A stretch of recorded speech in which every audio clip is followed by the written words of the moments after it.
So, ang cravings natin today is yung cup noodles na galing pa sa Japan. So, kung makikita nyo guys, sobrang dami naming cup noodles dito. Pero ito yung kakainin natin, UFO. So yun guys, kung familiar kayo sa yakisoba, ito yun. Alam nyo, nakaka-amaze talaga tong cup noodles na to. So kung makikita nyo, meron siyang instruction. Ito yung 1, 2, 3. So yun guys, kalahati lang muna. 1/4 pala, iyan. Kunin natin yung sauce.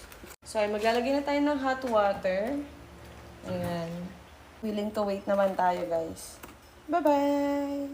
Siyempre, gagawa na din tayo ng shapu-apu habang naghihintay. So, ito ang ating shapu-apu. Ayan, pampagluto dahil meron siyang L-carnitine, glutathione, and marami pang iba. Kung alam nyo lang, ito talaga yung all-time favorite namin ni Mama. Kasi ang sarap niya talaga ay nakaka-addict. And i-mix lang natin. Inumin na natin. Ang sarap ni. Alam nyo ba guys, ano yung nagustuhan ko dito? Hindi mo na kailangang itapon yung tubig dito kasi kakalat lang yung noodles. So, ito yung gagamitin mo. Ayan. Ang galing! So, ayan guys, lalabas lang yung hot water. Diba? Ang galing talaga, mi. Grabe guys, nakakatakam na siya.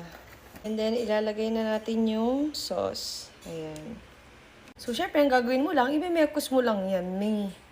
Tapos ko na siyang na-mix. And ang next naman natin, eto namang Japanese mayo.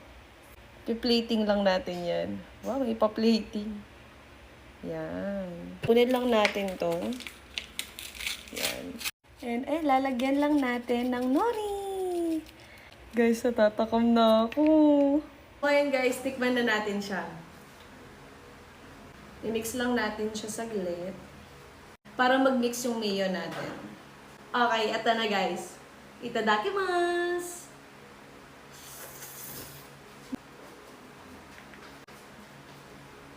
Ang sarap to talaga. Isa pa.